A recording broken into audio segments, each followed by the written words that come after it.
Hello and welcome to the very first episode of Two Mic Minimum. Yes, the comedy news that no one ever hears about except for us, and we're going to share it all with you. This is our outlet to complain about doing open mics constantly and all the crazy news that we have. And more importantly, I don't have to do any work on this one except talk. Right, because this is kind of like my pet project, so I agreed to do. Who are you? Random voice speaking. Yeah, I know. I like how we just didn't introduce ourselves at all in the beginning. That's fine.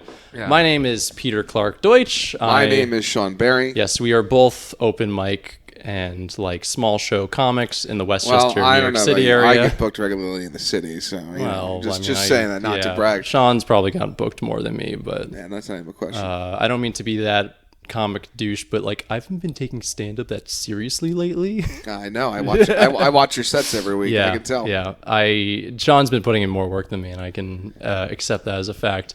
But basically, we enjoy talking to each other to an extent. Well, and to an extent, well enough. And I had this idea of doing another comedy podcast, except I want to market this podcast towards people who aren't like us, like people who aren't in comedy. So people who are comedy fans, who probably don't know like the smaller sides of comedy, because like right now the country, we're in a comedy boom, and there's so many small scenes across the country popping up, and like small shows popping up, and like all these different dynamics going on that I don't think people talk about, and we're always in the forefront of that. Yeah, and we're on top of things, sort of. And I think it would be very interesting to talk about because there's a lot of crazy shit that happens. Yeah, no, especially I guess what happened yesterday, which I'm not sure if you want to talk about. No, that. I don't want to talk about that. Is that not on the list? Maybe we could segue into it for like one of these things that I have. I mean, no, listen, this is this is our shared podcast where you're going to do all the work. Right. I bring the equipment and you do all the research, and I just get to make jokes. Yes, which is kind of the ideal scenario, honestly. No, it's a good gig. Yeah, it's kind of upsetting, not really that funny. I mean, all right. So one incel guy threatened to kill a bunch of other open micers. It happens. Yeah. Just sometimes it happens from the best of us. Yeah, I mean, not the best of us, the worst of us. Patton Oswalt has had his days where he was just like, I want to fucking murder everyone at this Apollo Theater. And that's why his wife is no longer with us. People, oh, no. Stay woke. Yep, conspiracy. But basically, yeah, I have like 3 different like stories that I want to share that I think would be funny to riff off of. And they basically revolve around what's going on in the small scenes. Like when you hear comedy news, you probably think of like what's going on, like, oh, who's starring in this comedy movie, who's getting this Netflix special. And there's probably a bunch of podcasts of people like talking about that. But I want to talk about shit no one ever hears of. Yeah, should we tell people a little about ourselves first? I mean, like, you're trying to market ourselves, and people know our names. And that's about it at this moment. Yeah, I mean... Should we tell, like, you and I are both stand-up comedians. We hit the Hudson Valley open mic scene. Yes. I'm a little bit more Hudson Valley, Jersey, and New York City. Yeah. You're more Westchester, New York City. But you're also a satirical writer. Yes. I write for The Hard Drive, which is the video game offshoot of The Hard Times, which is like a punk satire site. I joined as a writer back in February, I want to say, and February 2019. I've been a writer contributor for that site ever since. I've been doing stand-up for like, I don't know, let's say 3 years. Well, you have to say 3 years. Yeah. You said it on my podcast. Yeah, I have to say 3 years. I started at 16, but... I'm going to do a quick early plug right now, the Big Berry Podcast. Yes, follow... Available on Spotify, SoundCloud, and iTunes. Yes, please follow the Big Berry Podcast. Sean Barry's a great host of that. The audio will get better. That's the tagline of the show. The audio will get better. I started doing stand-up when I was 16, and I did it like... I think at that age I was like, I'm going to be a stand-up comic, but I didn't really like put in... I was like too meek and nervous to like really put in like the effort of like trying to get stage time, trying to like, because it was hard back here in Westchester to get on stage. And it was the mic we did Monday, there was like a 10-year-old boy who came up and did stand-up. He was actually a high school senior, and he could have been 10. No, I agree. And if he had hair on his balls, Like I would have been shocked. That's how young he looked. Yeah, you could like see that he was like wearing Gap socks as mom was. Yeah, like clearly his mom bought him all of his clothes. Yeah. No, but he's cool because he's going to Binghamton, which is my alma mater. None of those things you said were cool. Not a single. Well, it's cool to me. That's another thing about myself. I'm a graduate of Binghamton, class of 2018. I got out a year ago. When I was at Binghamton, I was active in the stand-up comedy club. We have a very big stand-up comedy club there. We also have a very big satire news site there, which I was editor-in-chief of. And at Binghamton, my senior year, I put on, I'd like to say, at least on the East Coast, the first ever intercollegiate stand-up festival, which had colleges from... We had 6 colleges, people from 6 colleges. Yeah, I think you had my alma mater. Yeah, we had College. Ithaca College. Sean Barry had already become a depressed grad. I'd already left and gone through a depression. If we're doing spiels, I've been doing stand up now about 2 years. 1 year thoroughly, the other it's like a loose year. I also I'm in my 20s, sad and alone. I was like, I'll try and make other people laugh because I can't. And that's how I am. That's where I am now. Wow, that's like the most original stand-up backstory I've ever heard. Yeah, sad white guy in his 20s being like, I want to make people laugh. Yeah, no, listen, we're cliches for a reason. Like, I'm fine with it. I accept it. Yeah, it brings me joy now. But I mean, I can't say I'm any different. But speaking of sad white guys who want attention, I want to lead off into the first story. This is actually an old story. Article 1. This is an old story. This is a New York Times article about New York City open mics. Have you ever read this? No, I don't read. It's actually really interesting. He's giving me zero heads up on any of the articles we're going to be going. Yeah, I didn't give him. Yeah, that was on purpose. I mean, if next time if you want a heads up, I could definitely. No, it's fine. I think it's better if I'm off the cuff. Yeah, that's what I was thinking. That's why I didn't want to. Yeah, I'm gonna be police off the cuff. Sergeant Bill Cannon. Yeah, let's not plug that. I'll plug all you might. But you guys hate each other? We're getting into the drama. I mean, I don't hate Bill. He just doesn't like me because I embody like a stereotypical liberal that doesn't exist in me, I don't think. Yeah, fair enough. All right, Article 1. Yeah, Article 1. So this is a New York Times article about open mics, which is something my mom sent me 2 years ago when it was first released. She sent me this article alongside with a text that said, "I'm worried about your well-being." Fair.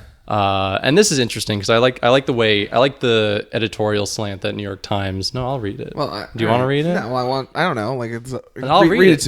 All right, read it. I'll read it. Do you want to just get closer? No, I'm not. Story time with Sean. We're in his dad's man cave right now. We should say it literally says man cave. It says no women here unless you're gonna suck my fat cock. I can't believe they put that in their home, but that's me personally. Yeah, I've been trying to convince my dad to take it down, but that's he pays the bills around here. Yeah, he gets first shown, and then your mom's like, that's why I'm down there all the time. Yeah, it's great that improv is essentially yes and. Yep. Anyway, first article. It takes a special kind of masochist. Oh, by the way, chime in whenever you want. Oh, no, I will. It takes a special kind of masochist. Nothing wrong so far. It takes a special kind of masochist to willingly endure the horrors of performing stand-up at New York City open mics.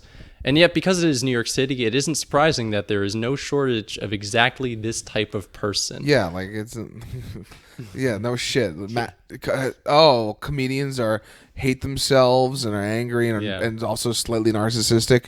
Groundbreaking stuff. Fake news. Failing New York Times. Sean's done with the article, everybody. Nah, keep going. Someone with a high tolerance for awkwardness, embarrassment, insecurity, combined with the tenacious craving to make people laugh, and hopefully, if the chips fall exactly right, to do this for a living. How many people do you see at an open mic that you think can do this for a living? That person's gonna. Here's the thing: there are actually talented people at open mics. Mm-hmm. That's the craziest part. Is there are genuinely really funny people at these things, but there's also a lot of people who are just deluding themselves. I may be one of the delusional people myself, but I've gone to so many fucking open mics at this point where it's like because anybody can sign up. Anyone can do whatever they want up there for their 5 minutes. Yeah. So like it is sometimes depressing. Like I'll go to if I'm especially it's worse. I don't know if it's worse in the city, but maybe it's just because there's more people in the city where it's a room full of other comics who aren't going to laugh because they're either insecure or jealous, so they're on their phones and they're not paying attention In their notes, and then you usually get the ha. That's the typical open mic laugh. Is just like the ha. Yeah, so yeah, but it does make you feel good. It's a very distinct laugh. Like I was listening to like a little, like sometimes I'll find like an open mic clip, for example, if I want to try a room, I check to see how the open mic is, and it's always like a really distinct laugh. Like, it's an open mic room, just like a bunch of guys like just going like, ha ha. Yeah, it's such a grating laugh. I mean, I never laugh anymore. I know you don't. I don't think I've ever heard you laugh at a mic. I really don't. And I try to be so positive for other people, but it just breaks you at a certain point. Yeah, it's like I've been calculating it in my head because I do at least 8 mics a week at this point in my shows. Yeah, I know, not to brag, but like it's at least 5 minutes. I usually stay for the whole show. Each one's about an hour and a half. I'm doing like 20 hours a week. Yeah. Putting in time. It's a part-time job. Get on the grindy grind that you pay to do at some point. Yeah. And I don't even drink at these things. But essentially, this is like this is like the lowest tier of comic right here. Just every comedian starts here unless you're like some fucking YouTube celeb who YouTube or I'd say college comedian also. Well, yeah, but college comedian would be like some sort of social media star. Like you wouldn't. No, I mean like a college comedy club is slightly below New York City open mics. Oh yeah, definitely because college you're students in college and are then friendlier. And they also have no idea what's actually funny. Yeah, like definitively. Yeah, it's very easy to. They're so afraid to laugh at things because like now I am starting to sound more and more. I am sounding more and more alt right, but like some things like dude fucking. They're jokes. Like there's a difference between an offensive thing and then a edgy joke. Like I don't know. So you hear that, colleges? If you want to book Sean Barry, yeah, you can hear my whole set about killing babies. Hit him up on his Instagram or hit him up at the Big Barry Podcast. Both on Instagram. Anyway, on any given night, there are dozens of open mics in the 5 boroughs. They're often in basements and back rooms, tucked out of sight because they do not want to subject the general populace. To us at all.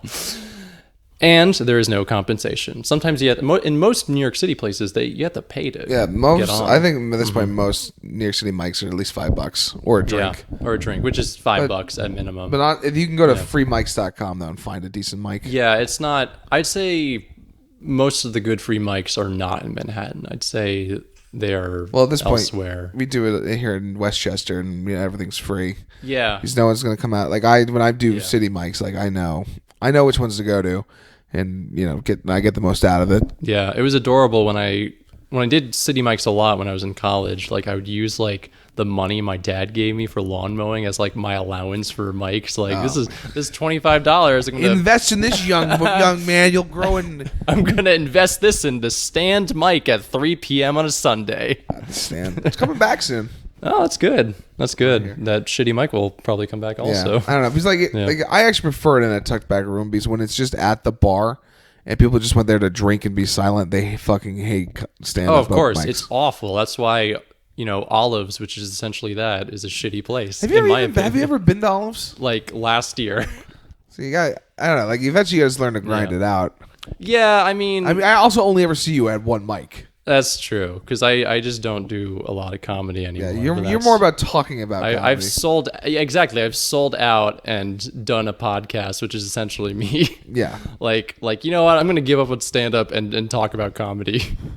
Oh, for the rest of my life. I saw that. I had a lot to drink last night. I had to delay this. When I was coming back, got back in like 1:30, and I had to text you. I'm like, oh fuck, I'd better sleep in. But then I got a text at 7 a.m. today that just woke me up, and I am not happy. I'm not in a good mood. It was a great day to record the pilot episode. Yeah.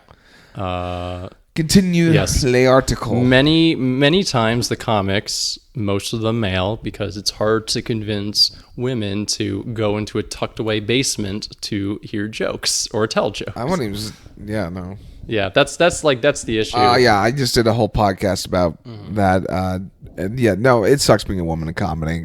Period. Yeah. Like, yeah, it's just because it's just intimidating. it's beyond the intimidation fact is that even when you're funny, there's like, oh, you're funny for a woman, or or if you're edgy, like there's this thing where like you can't be dirty if you're a woman.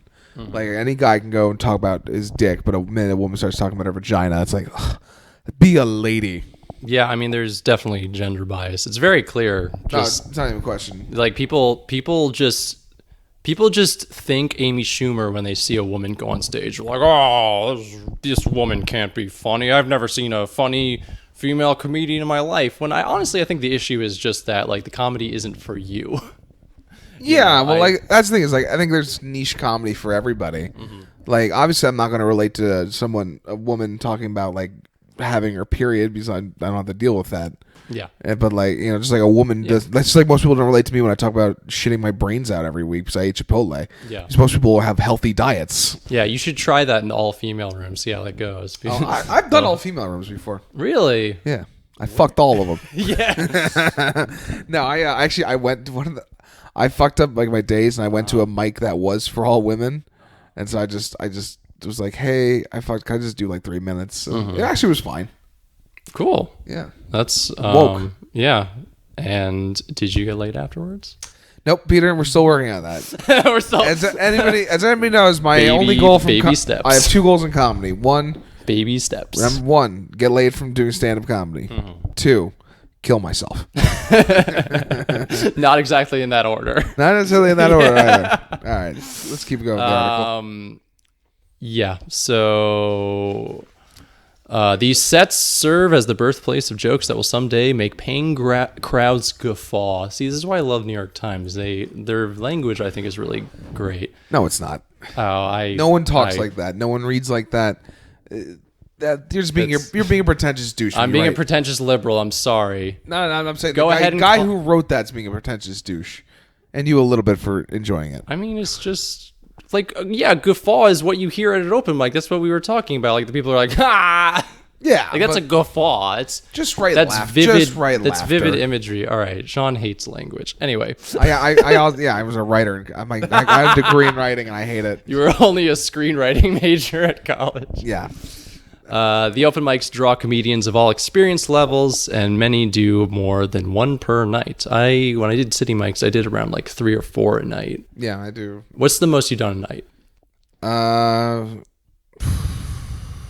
Probably 4. Although no, I did a day once where I did 6, but that was like an afternoon and night thing. And I don't know why I shouldn't have done that. Like No, it's not. After 3, you really don't get anything else out of it because like you're doing 5 minutes, and it's either you do the same 5 minutes each time, or you're doing a separate 5 minutes, seeing it works. Yeah, and when it comes to New York City, like for example, if you do like a 4 p.m. show or like a 4 p.m. mic, those people are probably going to migrate to like the 6 p.m. You mic. usually go to the same mic with the same people, and then you hear the same jokes. Well, so if you're able to like make multiple sets, I think it's good. But honestly, I think it's better like if you're in New York City, just do a mic a day. Yeah, a lot of my Fridays I do the Lantern or the Pair at 4, and then I go up to the Pit at 6. Yeah, that's a pretty good combo because it's just a quick train ride. Yeah, and are there like the same crowds? Or yeah, usually I see a lot of the same guys. Like I don't know if I should name them, but like, all right, I'm getting ready for this alt-right rant again. No. Actually, those are pretty good. I haven't seen any crazy alt-righters out in the city in a while.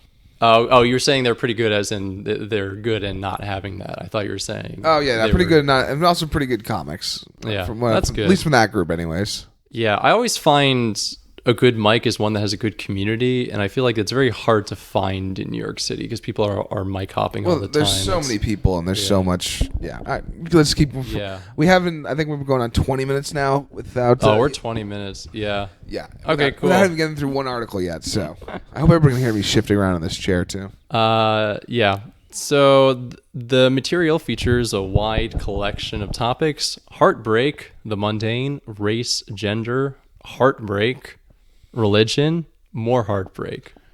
Makes sense. I don't know if heartbreak's that often mentioned. I think it's more of it's definitely more of Tinder jokes, and I mean this article is 2 years old, but yeah, I mean This is also the case study is like one night of going to Mike's. Yeah, but, like you need to. Yeah.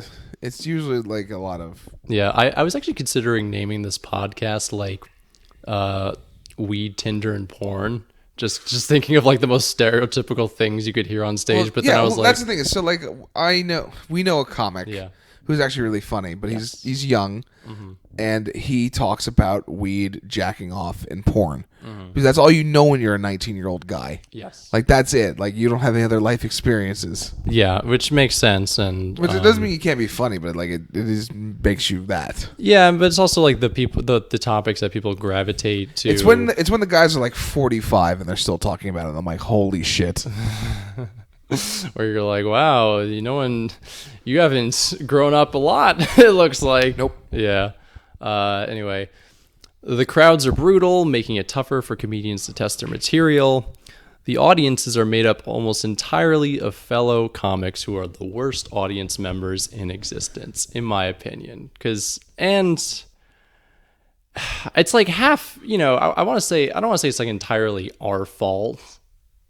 No, I mean, here's the thing. Just because like we're so jaded, but at the same time, it's like It's jaded, and like I see you roughly every week, and more or less I know what I'm getting, and it's hard for me to get excited for it. Honestly, I agree. Same Yeah. with you to me. Like, Yeah, we're so used to hearing like a certain type of comedy that I can it's also just- I can yeah. look at somebody and I know the general way they're gonna think at this point. Like I've seen so many comics, and Yeah. and sometimes when a guy or woman breaks out and does something different, I'm like, holy shit, that was great.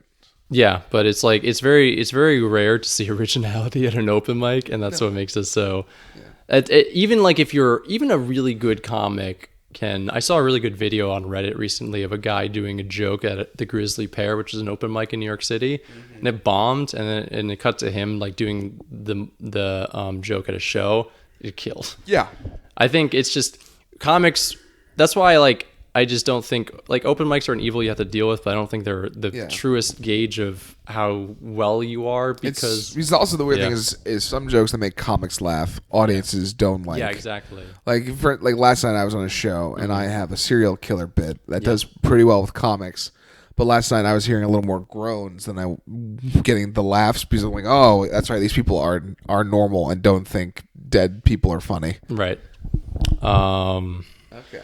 Anyway, we're gonna move on to Article 2. Article 2. Yeah, This is from Do we have Minnesota. segue music yet? Or We don't need segue music for this. like you want to make a possess you. All right, fine. What do I mean, know? who knows? I'll think about that in the future. Funny moms deliver pro kid stand up at monthly Mall of America comedy show. So this is like an alternative show, which I think there are definitely a lot of in this country, and like some are pretty cool actually. This one is called Day Drinking with Mom. Okay. It's a show for moms, mom comedians, and this is like the only time they can get stage time. Front photo is a mom doing comedy with her baby gazing up at her.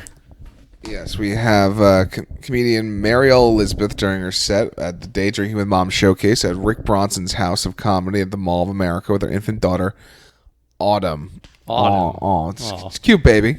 Yeah. Jesus Christ, Pete! I'm seeing your notes now. What is so many swastikas on it? It's really fucked up. Yeah. Yes, and yes. I'm gonna. You're not yes anding me. You want this to be a comedy podcast, and you've knowed me so hard. And you're the one. I did not know you. I said yes, and you knowed me pretty hard. How did I know you? I don't know. Okay. All right. You want me to read? I could read this too. Like, we're sure. supposed to be co-hosts here. Sure, right? read it. All right. I mean, don't read the stuff I crossed out just because I think it's redundant. Fair.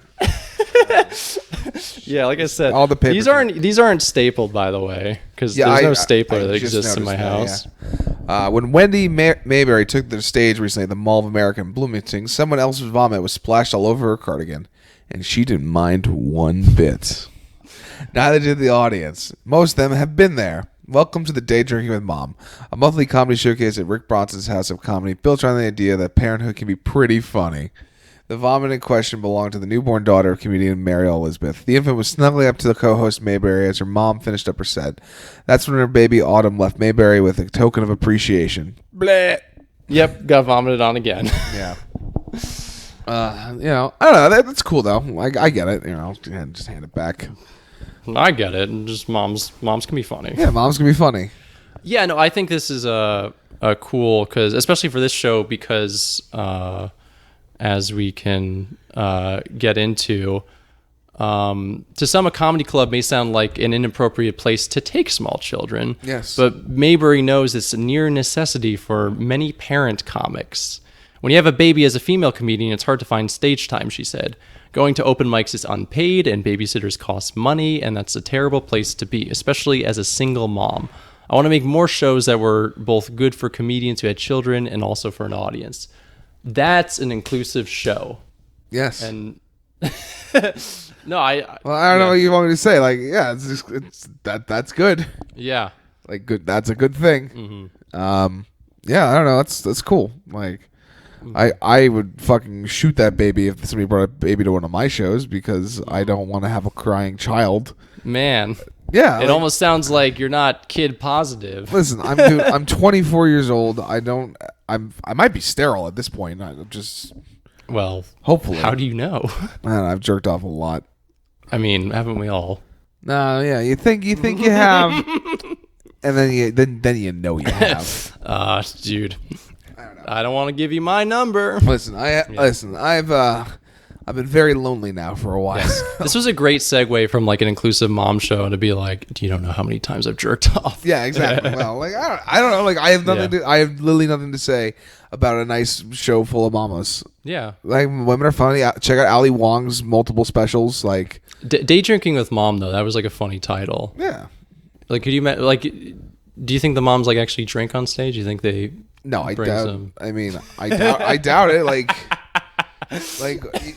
yeah, you know how you get child services called? Yeah. Holding your baby while doing a tequila shot. Like that's well, that's what I was thinking of when I heard the title Day Drinking with Mom. I just like pictured that mom holding her child, and then she has a beer on the bar stool, and she just takes it. And it should be the kid should be breastfeeding while she's wearing a beer hat and guzzling it. Like that would be the ideal image. But no, like.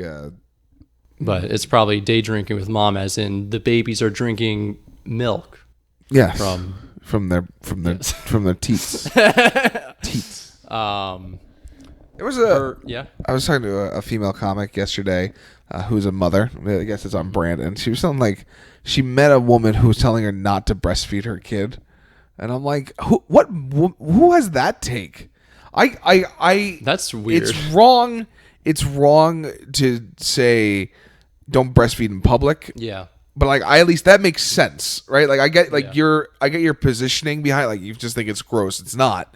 But not breastfeeding at all is like, yeah, that thing should just be dead. Like I think give it this man-made formula instead of the gift of life that every woman possesses. Like that is the wildest take I've ever heard. Yeah, that's like the most anti-progressive thing. I don't know if that's anti-progressive. I think that's like, I don't know. It's like a weird take for a mom to have. Yes. I get it. Anyway, so the host, she said, her rule for the show is you either have to be a mom or dad, or have a mom or this is actually I think this is for like who can be at the show. Like this is a cheeky thing. Okay. You have to either be a mom or dad or have a mom or dad. So far everyone's been eligible except for Batman. Also, Batman is a father to Damian. Everyone knows that. Damian Wayne, who is the son of Talia al Ghul and Bruce Wayne. What's interesting about the show, though, is actually includes a token dad. So you'll have like a dad, which is interesting. Like, could you imagine like a dad comic and he has like a stroller on stage? Oh, see, I was thinking the exact opposite. I'm thinking of the comics I know that are fathers now, and it's just it's the same. Yeah. I fucking jerked off. Yeah, no, it's just but keeping up with the theme of like having a baby on stage, just just like having a kid in a stroller and then like saying just like, yeah, so I jerked off the other day. Yeah, he's just like, yeah, so my dick, my dick. I don't want to. Ever since my wife gave birth, her pussy stunk. Or just like weirdly sexualizing your child, being like, hey, I got a big dick and I don't mean to brag, but I think I gifted someone. Linda's gonna enjoy herself a few when she grows up. Who names a baby Linda? Linda. That was Kimmy Schmidt joke. I didn't watch that episode. You really don't need to. Okay. I had to watch it for a class, but all right. A casual comedy fan might be surprised to find a lineup made up largely of suburban women over 30, but that's sort of the point, that's interesting because you wouldn't imagine you'd ever watch like a suburban mom like do comedy. You think? I think if you don't know comedy, I mean, I've done it long enough now that I've seen that. Again, I'm so unfazed by who gets up on the stage at this point. Yeah. But like, I mean, at Lucy's Laugh Lounge, I mean, how many times do you see it like a mom's group come in and do it? Yeah. Like, and they try their best. Yeah. I like. I'm sure these women on the show is great. I think when I think of like a stereotypical suburban mom doing comedy, I just think of someone being like, "Well, so I thought the garbage was going to get picked up Tuesday." Yeah. But yeah. Apparently the pickup schedule changed this year. Well, like that's a comedian thing where like a lot of times think the story they tell their friends is funny. Yeah. And it is funny but telling it on stage is way different than telling it to somebody at the dinner table or getting coffee or whatever. Yeah. Which is it's a struggle. Yeah. Since launching the show, Maybury and co-host Karen tried to ensure that Day Drinking with Mom paints an inclusive portrait of Minnesota mothers. The show regularly spotlights comedians of color and LGBTQ performers in all different stages but of they're in Minnesota. motherhood. Those things don't exist there. Yeah, so that's pretty redundant. So when they get one, it's enough. Yeah, one. They get one LGBTQ woman of color. Like that's that the they move. fly in from New York. Yep. Because they're not anywhere else. Although I actually hear Minneapolis is like super gay. Oh. I've heard that. I don't know how true it is. Well, so then there you go. They got their LGBTQ performers. That's another thing I think about, like the smaller scenes, is that like it's offensive to have a show with just white males. Like every time I see that, and yet I've been on that, and you've been on that as well. I've been on a comedy competition called 12 Angry Men. Yeah, and it was all men, and I was so mad. And didn't no one show up to it? No, because he wasn't like allowed to promote it. Oh my god! Which was it was like a weird city rule, and also like the venue was just really shitty about promoting it. But I was just like, the title, I was just like, way to, just later half of the 2010s, like, I don't think it's ever a good idea to make a show and just say, basically, no women. Yeah. Which is like what that show said. And that was actually like one of my worst times on stage, too. Oh, I'm sure. I don't want to get into that. Yeah.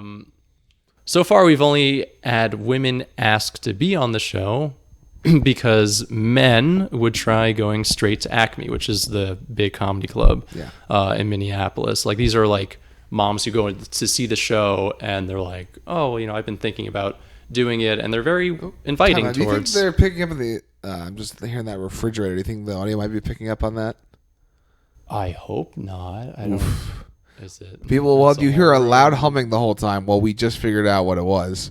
And Peter gets to fix that in post because I'm not doing it. Yeah, this is a great first episode. You know what? Second episode's going to be better. That's like it'll be better. Tagline of the Big Berry podcast. The audio gets better. Or also just the flow. The flow of this has been really awkward, and I feel like it's all right. Cool. This is what we want to do. You read the articles, I interject with jokes and statements. I think I'll definitely improve for the next episode. All right, the last interruption, admittedly, you were midway on a completely different point, but I thought that was the thing to point out. Like, yes. I'm the tech guy. You're the leader. We don't get out as much as a mom who went to the show. We don't get out as much as comedians who don't have kids or family responsibilities, said comedian Randall Reed.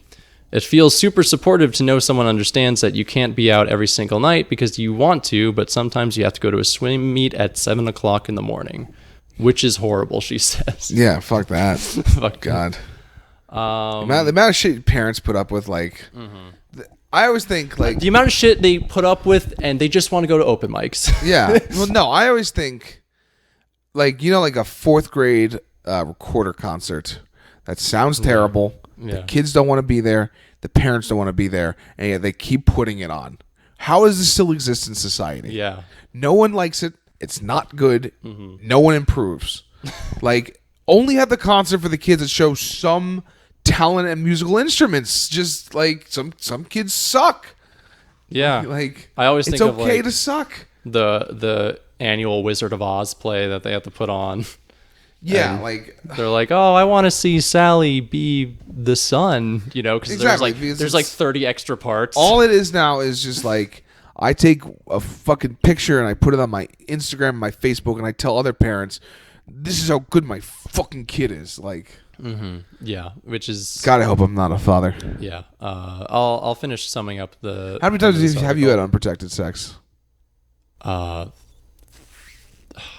Like, I don't know, 5 to 7 times. Nice. You gonna reveal your number? I don't know. I've lost count. Oh, good for you. I mean, They call me the raw dog master. well, every time I've had unprotected sex, it's always followed by like never again, and then Yeah. you know, because you're like, I think this might have been the one, Yeah. you know. But thankfully, we're not dad comics yet. Not yet. Yeah. But so essentially, they have like 2 rules for this show. One of them is there's no anti-kid material. Oh, well. So you can't be like, That's like the best material, though. which honestly didn't I just make did a whole riff yeah. on the concert thing. That's a good joke. It is, and I think like I think parents Like, what jokes do you make then? because parents would find that cathartic to Yeah, like that's the whole. Yeah. That's like literally antithetical to all comedy. uh-huh. Like And- it's having yeah. the take that goes against the current thing. Obviously, everyone loves their fucking kid. yeah. That's comedy. And like that's what like made Louis so great towards, you know, other parents because like they liked him. They liked somebody finally saying that kids can be assholes. Yeah, and that was what was cathartic. So like I don't know, the fact that like they don't want anti-kid comedy is like a bit weird considering I think the Like that's Best what, kid that's comedy. what your demographic is like. Yeah. Is that is weird. Like, what do you like? You just do your like. What do you do? Your old dating bits?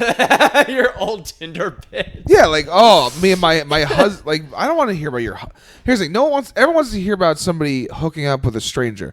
No one likes. Oh yeah, me and my wife of 7 years had missionary sex the other night. Because Yeah. it's not salacious. It's like yeah, you guys love each other and have intimacy.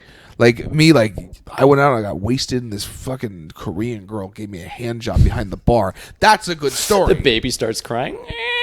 Exactly, like that. Yeah, you're gonna bring up like I'm on Hinge. Yeah. I was on Hinge 7 years ago, and then- 6 years later, here we are.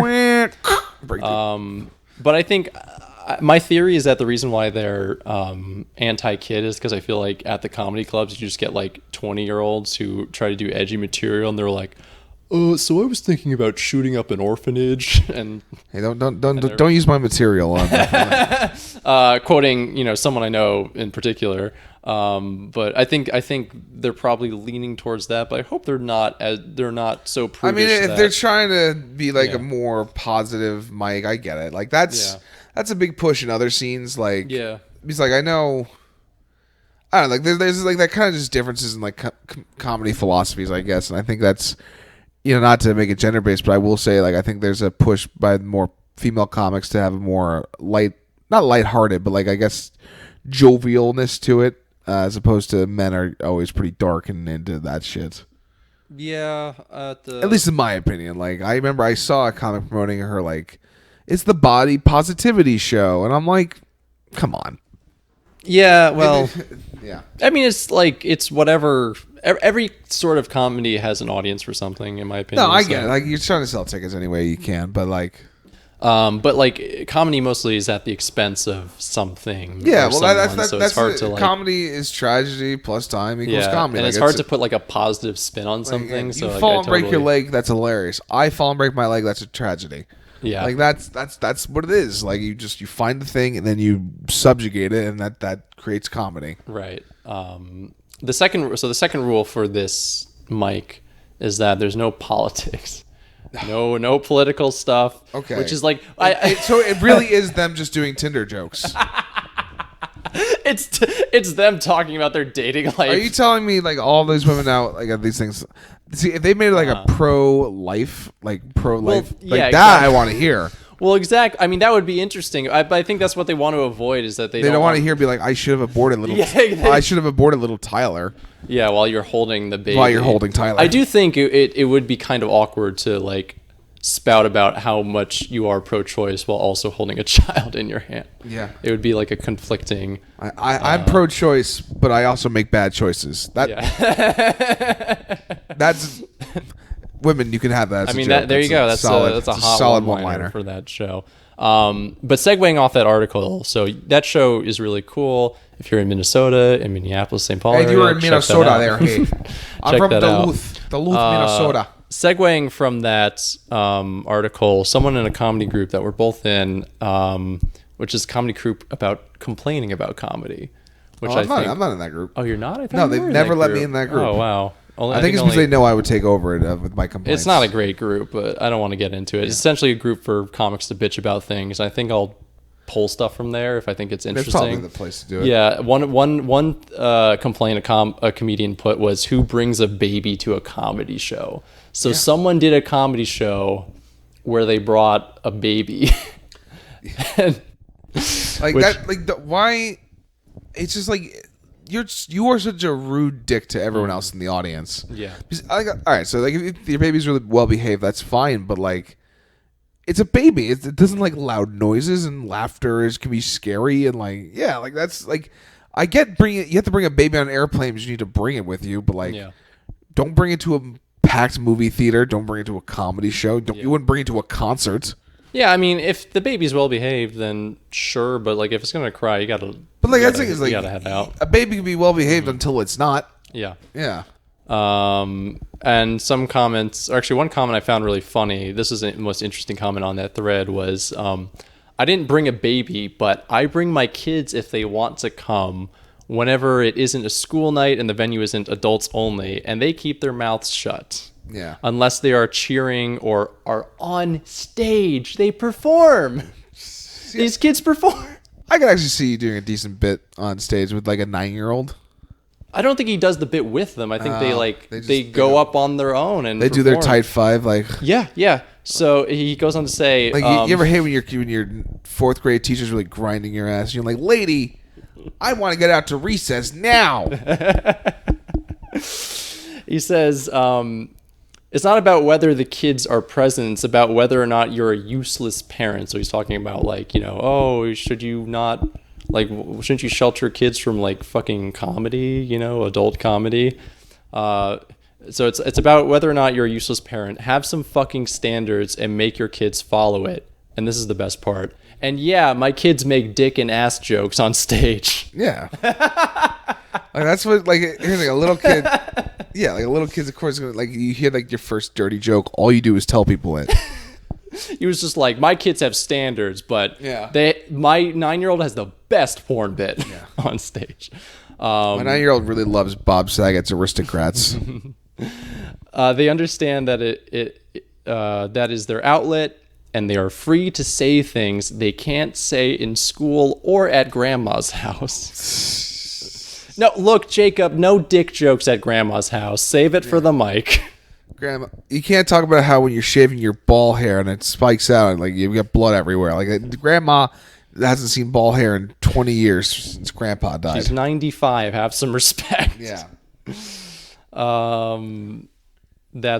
And then he just goes on to say like the only downside is they can't meet a 2-drink minimum, which you can get them seltzers. So a lot of clubs but fucking stop doing 2-drink minimums comedy. Like it's just bullshit. Yeah, stop making jokes about 2 drinks minimums and naming your podcast based off of that. Yeah, don't do that. But like I don't know.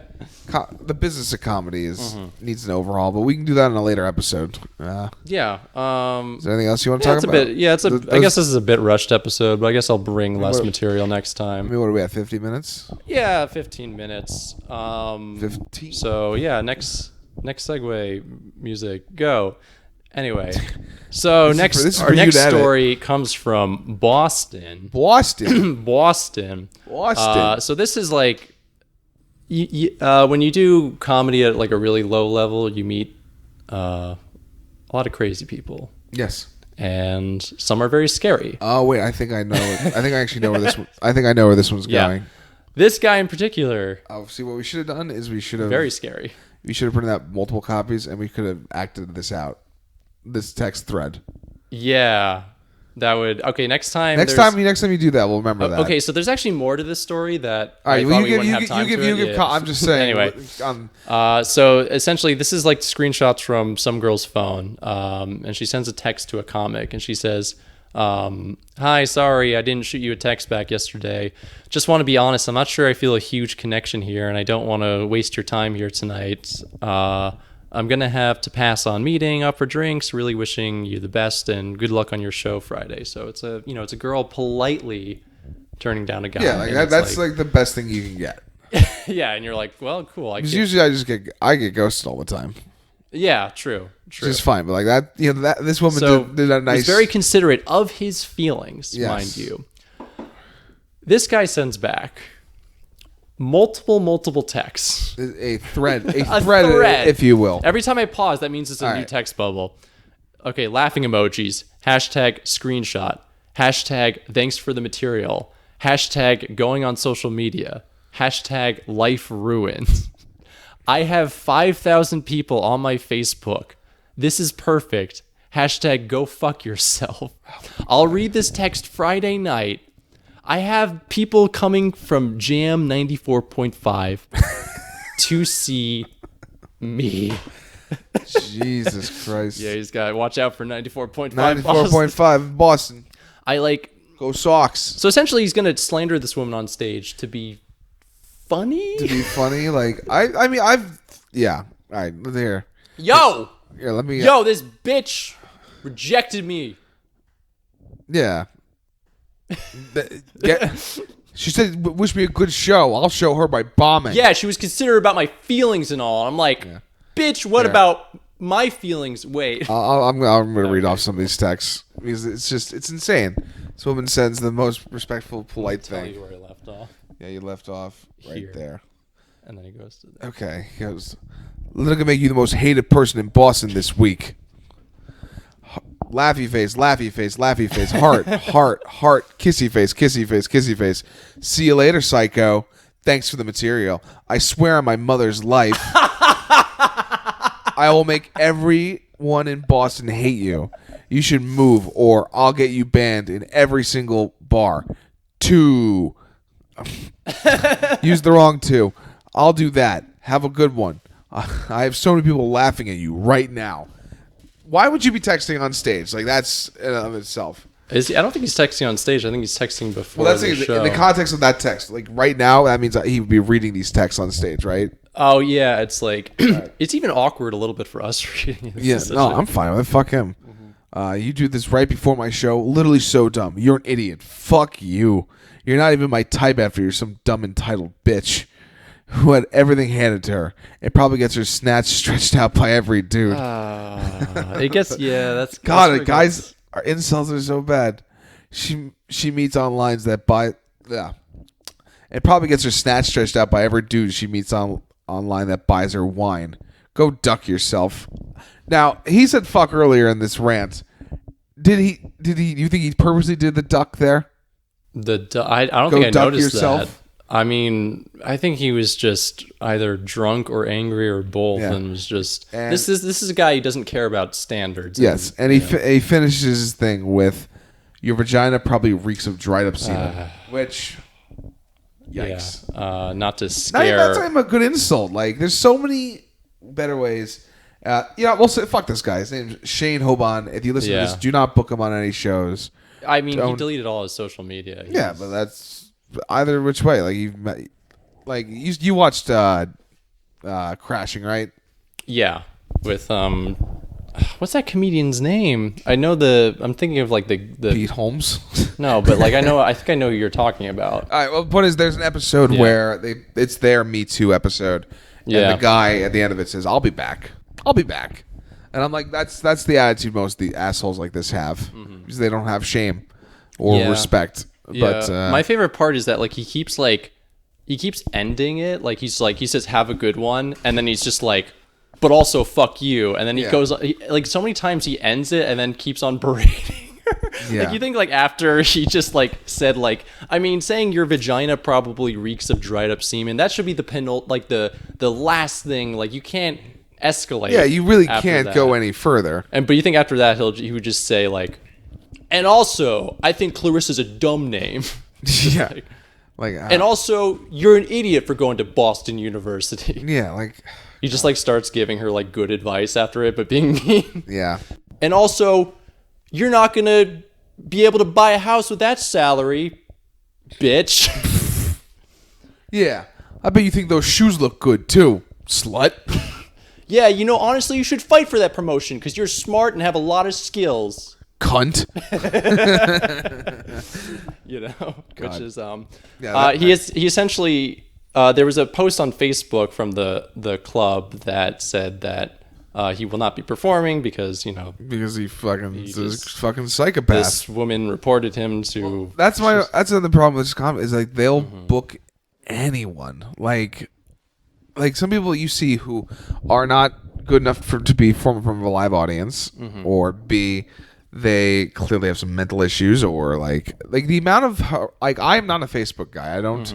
I use it now for the business of doing comedy, having connections. But like now that I've gotten, you know, over the years now, have a bunch of comedian friends on Facebook, and I see the way they use this fucking platform, and I'm like, what the fuck are you doing? Like, yeah, it's like they're crusaders of free speech, as they like to think of themselves, and they like use it to be obnoxious, and they think they're winning because of that. Yeah, and they're just not. It's like, you just look like an asshole. Yeah, so honestly, be careful if a comic wants to friend you, because you might I've had to delete a bunch of comics. Oh, I have. Yeah. I've had too, because I'm like, dude, I don't want to see this. I don't want to be like, all you do is share Breitbart articles and and talk, and then like go on rants about how, you know, PC comedy is killing your comedy. No, and like how you don't get booked. And like, you don't get booked probably because you're not very funny. Yeah. You always think you're funny, but you're not. Like, yeah.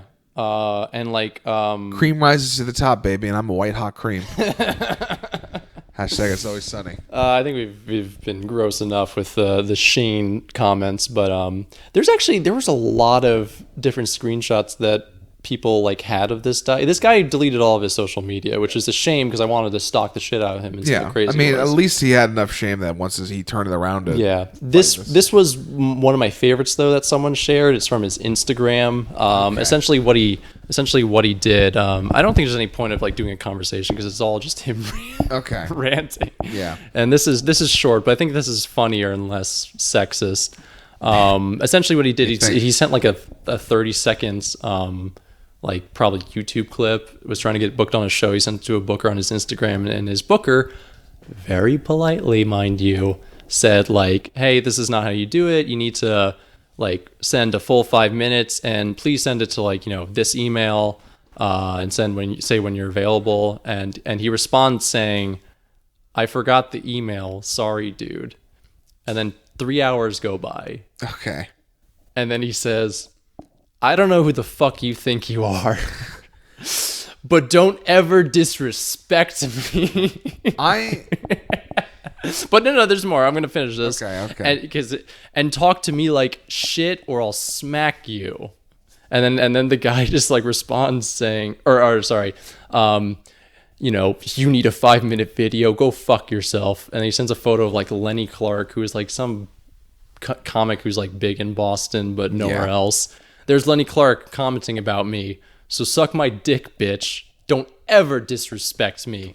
I'll see you around. And then the guy responds saying like, you know, letting you know how I book my shows is not disrespecting you. Yeah. And then he goes in saying, maybe I'll see you at your show and smack you. Yikes. And go viral for it. Yikes. When's your next show? I'll bring my camera crew. I have more fans than you. I can bring more people out than you. Get your money right first. Roast battle me. Jesus Christ. I can bring more people out, any of you. Yada yada. This is all one thread. Like, this guy, man, like, there's so many goddamn psychopaths in comedy. Okay, yeah, I do want to clarify that, like, there is a loud minority. I don't think there's like it's overrun, you know. Sean. I don't know if it's overrun, but like it's a loud minority, but these people are genuinely dangerous. Yeah, no, I agree. Like, again, we hinted at it earlier, but like there's literally a warrant out for an open micer's arrest because he's threatening people's lives. Yeah. And there's other, like there's creepy texts of other comics we know that have been accused of sexual assaults that consistently go after women. There's the thing of like it's whatever. I don't want to end the first episode on such a downer, but it's you just have to be careful. Be better, people. It's not hard. You know what happens if you're upset with someone? Go into your car, scream about it to yourself, go home and jerk off. Like that's the key. That's how I handle my problems. Yeah. And then ejaculate your rage. Yeah, it really does work, honestly. Mm-hmm. I don't think I've ever like. You never had an anger jerk? Anger jerked. You want to do one right now? Just gonna be. I don't know. I'm not really a very angry person, so I guess. I'll try it next time. Next time I have road rage, I'll pull over his son and be like, fucking guy cutting me off going 55 in a fucking. I had like a cop like it's one of those things where he just followed me for like 2 miles when I was driving to your place. And I was just like, oh, fuck it. Like a creep. Like I'm not, like I know I'm not breaking the law. Yeah. But I'm like I don't like being followed for that long. Yeah. But I think going back to the one thing I wanted to comment on that Instagram thread was I like how he said, I'm gonna fuck you up, and then immediately followed up that threat with roast battle me. He was like I'm gonna beat the shit out of you. With my words. And afterwards I'm gonna destroy you at a roast battle. Yep. Which is like not a threat at all. Yeah. Oh. It's like, hey, you realize everyone agrees to go on the roast battle. Yeah. Like, to just do comedy. Like, it's not actually because you want to hurt the other person. Mm-hmm. Like, you and I have been on a roast battle together. We're both terrible at it. Oh, yeah. Roast battling. Hopefully we can have a funny roast battle story sometime on this podcast. Well, we could save roasts and stuff for future episodes. We gotta can't milk it all. Yeah, no, I was just saying in the future, hopefully we'll have Yeah. a better episode of the podcast because that was weird. I do apologize if that was janky as fuck. I feel like it flowed pretty well. Okay, good. Thank you. I think next time I'll just sum up articles rather than read them. I thought I would be able to get through them more quickly. But, yeah, I don't know. We can. I guess I could contribute something as co-host. Yeah. Thank you so much for being a part of this journey that will go on for the next. I don't know, like 3 episodes, and we'll stop. 3 episodes, and then no one's gonna give it. We'll stop caring because no one cares. No one else gives a shit. But anyway, if you're.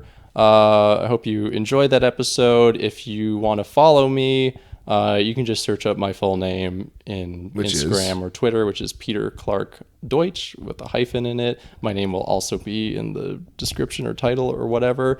And you can also follow Sean Barry at his Instagram and also check out his own podcast, The Big Barry Podcast. I've been podcasting a little longer than you. Let me tell you how to nail a plug. All right, ready? All right, guys. Thank you for listening and joining the show. You can follow me at BigBarry63 on Instagram. You can follow my podcast, The Big Barry Podcast, on Instagram. You can email that podcast at thebigbarrypodcast@gmail.com for any solicitations. Did you set up anything for the contact for this one, which we're calling 2 mic minimum? No.